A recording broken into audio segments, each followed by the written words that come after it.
2002 गुजरात दंगों में हिंसा काबू से बाहर थी। प्रधानमंत्री अटल बिहारी वाजपेयी ने कहा, गिल को भेजो। उधर पंजाब धीरे धीरे जल रहा था। बम धमाके, डर का माहौल और 1984 में ऑपरेशन ब्लू स्टार ने सब कुछ बदल दिया। फिर आया साल 1989 का, उनकी जिंदगी का सबसे बड़ा विवाद। आरोप लगा, गिल ने लाठी चलवाई, छात्र की जान चली गई, पूरा असम सड़कों पर उतर आया। कुछ लोग उन्हें हीरो मानते हैं तो कुछ उन्हें विलन कहते हैं। आज की प्रेरणादायक कहानी है एक ऐसे इंसान की जिसने साबित कर दिया कि जब साहस, धैर्य और संघर्ष तीनों साथ खड़े हों तो इंसान अकेला होकर भी हजारों की भीड़ के सामने डट सकता है। नमस्कार, आप देख रहे हैं बियॉन्ड द बैच और मेरा नाम है तनु शर्मा।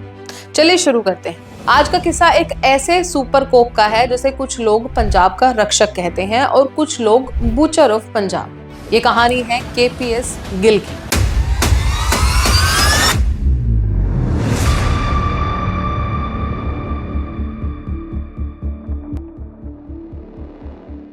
फरवरी 1983 असम का मंगलदाई सब डिवीजन बारूद की तरह तप रहा था। घरों में आग, गलियों में चीखें, आंखों में डर और सड़क पर बहता हुआ खून।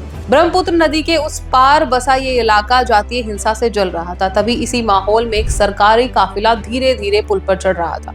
काफिले में असम का जीओसी और उनके साथ एक शांत, बिल्कुल स्थिर दिमाग वाला आईपीएस अफसर केपीएस गिल थे। पुल के ठीक ऊपर हजारों की भीड़ जमा थी, हाथों में पेट्रोल बम, तलवारें और नफरत से भरे नारे। और फिर उपद्रवियों ने पुल को आग लगा दी। सेना का कमांडर घबरा गया और बोला, हम यहाँ से निकल नहीं पाएंगे। लेकिन तभी गिल अपनी जीप से उतरे। उनके चेहरे पर ना कोई डर, ना आवाज में कोई घबराहट। बस उन्होंने एक लाइन कही, ड्राइवर गाड़ी आगे बढ़ाओ। और चमत्कार की तरह भीड़ शांत हो गई। रास्ता खुद ब खुद खुलता गया, काफिला निकल गया और एक भी गोली नहीं चली। हमने जब खंगाला तो एक छोटा वाक्य निकला। सालों बाद जब उनसे पूछा गया कि आपने उस दिन कहा था कि सबसे बड़ी समस्या भीड़ नहीं, हम लोग थे, क्यों? इसका आखिर क्या मतलब था? गिल मुस्कुराए और बोले, सामने हजारों लोग थे, हमारे पास सिर्फ 7 राइफलें। अगर मैं गोली चलवाता तो सैकड़ों मरते और मैं यह होने नहीं देता। यही था गिल का तरीका, हिम्मत, दिमाग शांत और निर्णय वाला।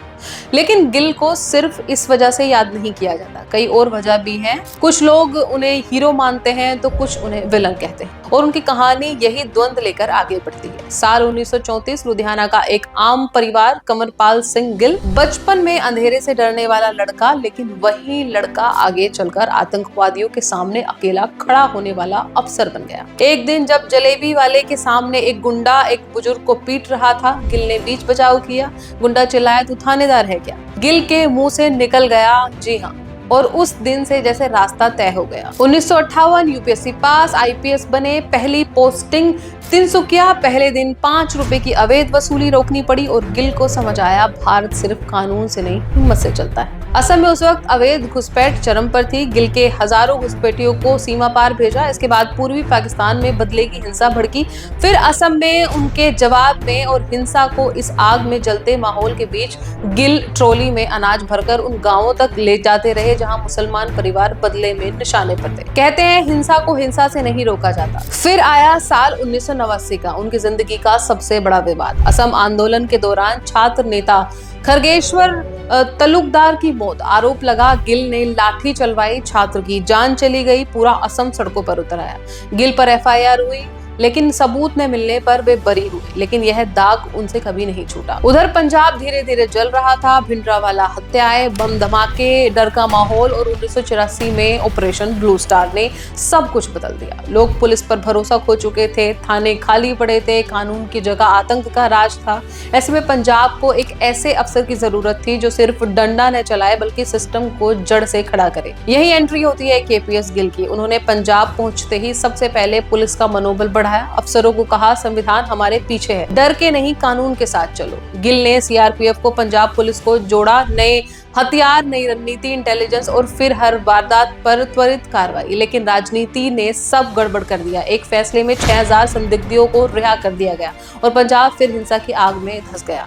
अब गिल को दोबारा बुलाया गया। इस बार पंजाब की सड़कों पर इतना डर था कि लोग दोपहर में भी घर से बाहर नहीं निकलते थे। गिल अमृतसर पहुंचे, सड़कें खाली, बाजार बंद, शहर जैसे सांस रोककर बैठा हो। उन्होंने आदेश दिया, सीआरपीएफ और पंजाब पुलिस अब साथ चलेंगी, साथ लड़ेंगी। यह था वो मोड़ जहां से पंजाब की लड़ाई बदलने लगी। लेकिन आतंक इतना गहरा था कि हर अफसर घर से निकलते हुए अपने परिवार को एक आखिरी नजर से देखता था। इसी बीच आतंकियों ने डीजीपी रायबयारो पर हमला किया।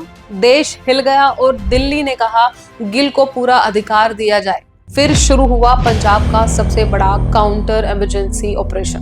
तेज कार्रवाई, आधुनिक हथियार, गोपनीय ऑपरेशन और आतंक का ढांचा टूटने लगा। लेकिन इसके साथ ही गिल पर गंभीर आरोप भी लगे। फेक एनकाउंटर, अवैध हिरासत, बेगुनाहों की मौत और जसवंत सिंह खालड़ा के आरोप। गिल एक तरफ हीरो तो दूसरी तरफ लोगों के लिए विवाद का नाम बन गए। उधर एक और मामला एक महिला आईएएस अफसर से दुर्व्यवहार का। इसमें गिल दोषी ठहराए गए, लेकिन यह केस उनकी छवि पर भारी पड़ा। 2002 गुजरात दंगों में हिंसा काबू से बाहर थी। प्रधानमंत्री अटल बिहारी वाजपेयी ने कहा गिल को भेजो। गिल गुजरात पहुंचे और हालात काबू में आए। फिर वही बहस, हीरो या विलन। लेकिन एक सच यह भी है, 90s में पंजाब की रातें सालों बाद शांत हुई। लोग पहली बार सांस ले पाए। आतंकवाद का बड़ा ढांचा टूट गया। तो सच क्या है? क्या केपीएस गिल ने पंजाब को बचाया, या पंजाब बचाने की कोशिश में उन्होंने कुछ गलत रास्ते भी अपनाए? हमें लगता है शायद सच इन दोनों के बीच में है, क्योंकि कुछ कहानियां हीरो और विलन के बीच की नहीं होती, बल्कि वो बस इतिहास बन जाती है। और इतिहास हमेशा उतना सरल नहीं होता जितना हम सोचते हैं। आपके क्या विचार हैं, हमें कमेंट में जरूर लिखिएगा। इसी के साथ साथ ऐसी और इंटरेस्टिंग स्टोरीज के लिए देखते रहिए बियॉन्ड द बैच। नमस्कार।